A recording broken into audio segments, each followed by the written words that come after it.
Hello everyone, welcome back my YouTube channel science with GS. तो जैसा कि बच्चों आपको पता है, क्या इस चैनल पर आपको क्लास 10 की साइंस की वीडियोस मिलती हैं। जैसा कि मैं आज सबसे पहले स्टार्ट करने वाला हूँ क्लास 10 की फिजिक्स के बारे में, जिसमें हम आज पढ़ने वाले हैं अपना चैप्टर नंबर 1, जिसको हम कहते हैं प्रकाश का परावर्तन तथा अपवर्तन, यानी रिफ्लेक्शन ऑफ लाइट। तो आइए इस चैप्टर के अंदर आज हम प्रकाश और उसके प्रकाश के परावर्तन और उसके अपवर्तन के बारे में सीखते हैं।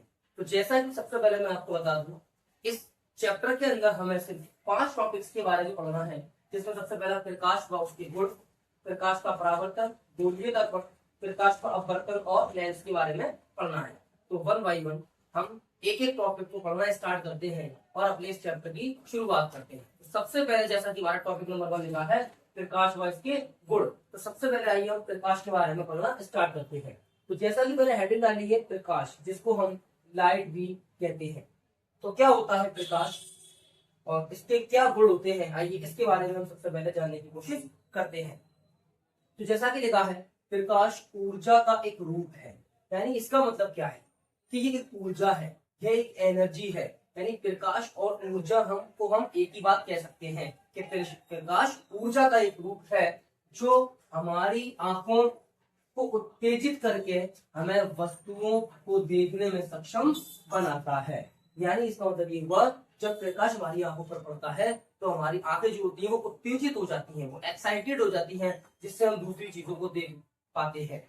तो प्रकाश क्या है? प्रकाश एक ऊर्जा है जो हमारी आंखों को उत्तेजित करता है, जिससे हमें वस्तु दिखाई पड़ती है। तो जैसा कि आपके सामने ये लिखा है, आगे लिखा है प्रकाश स्वयं अदृश्य होता है। यानी प्रकाश हमें खुद दिखाई नहीं देता, लेकिन ये दूसरी चीजों को देखने में हमें मदद करता है। जैसा कि लिखा है प्रकाश स्वयं अदृश्य होता है, लेकिन जब यह किसी वस्तु से टकराकर हमारी आंखों तक पहुंचता है तब हमें वह वस्तु दिखाई देती है। इसका मतलब ये हुआ प्रकाश खुद अदृश्य है, ये हमें दिखता नहीं है, लेकिन जब ये हमारी आंखों पर पड़ता है, ये किसी वस्तु पर पड़ता है, तो जिसकी वजह से वस्तु हमें दिखाई देने लगती है। तो ये होता है हमारा प्रकाश, ये होती है हमारी लाइट, जिसको हम एनर्जी का दूसरा रूप भी कहते हैं। तो ये मैं समझ सकता हूँ कि सबके प्रकाश समझ में आ गया होगा। आगे बात करते हैं अपने हम प्रकाश के गुण के बारे में। जैसा कि लिखा है प्रॉपर्टीज ऑफ लाइट, तो सबसे पहले हम बात करते हैं अपने प्रकाश के गुणों के बारे में। प्रॉपर्टीज ऑफ लाइट, तो क्या क्या प्रॉपर्टी होती है लाइट की? जैसा कि पहला पॉइंट लिखा है प्रकाश सीधी रेखा में गति करता है, यानी प्रकाश बिल्कुल सीधा चलता है, ये कहीं आड़ा या तिरछा नहीं चलता, यानी प्रकाश बिल्कुल सीधी रेखा में गति करता है। ये इसका पहला गुण है। दूसरे गुण की बात करते हैं, प्रकाश कण व तरंग दोनों के रूप में व्यवहार करता है।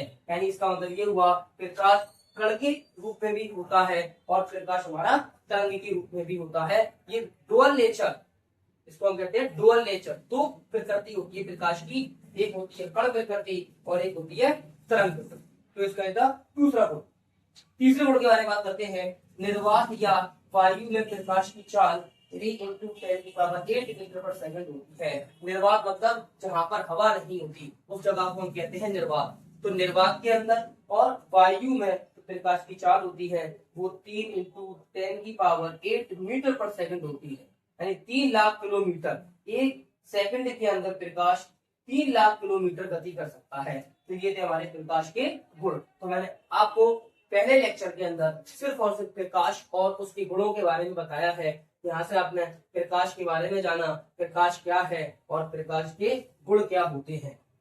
तो समझ सकता हूँ ये वाला लेक्चर आप सबके समझ में आ गया होगा। ऐसे ही हम अपने नेक्स्ट लेक्चर के अंदर प्रकाश का परावर्तन और परावर्तन के नियम, कैसे परावर्तन होता है, क्या होता है परावर्तन, परावर्तन के कौन कौन से नियम होते हैं, नेक्स्ट लेक्चर में हम उसके बारे में सीखेंगे। अगर वीडियो अच्छी लगी हो तो वीडियो को लाइक कीजिए, चैनल को सब्सक्राइब कीजिए और वीडियो पर कमेंट कीजिए। नेक्स्ट लेक्चर में मैं आपको प्रकाश का परावर्तन और परावर्तन के नियम के बारे में सिखाना चाहूंगा। एक बात मैं आपको और बता दूं, अगर जिस बच्चे को इंग्लिश में पढ़ना है तो मैं इंग्लिश मीडियम और हिंदी मीडियम दोनों में पढ़ाता हूँ।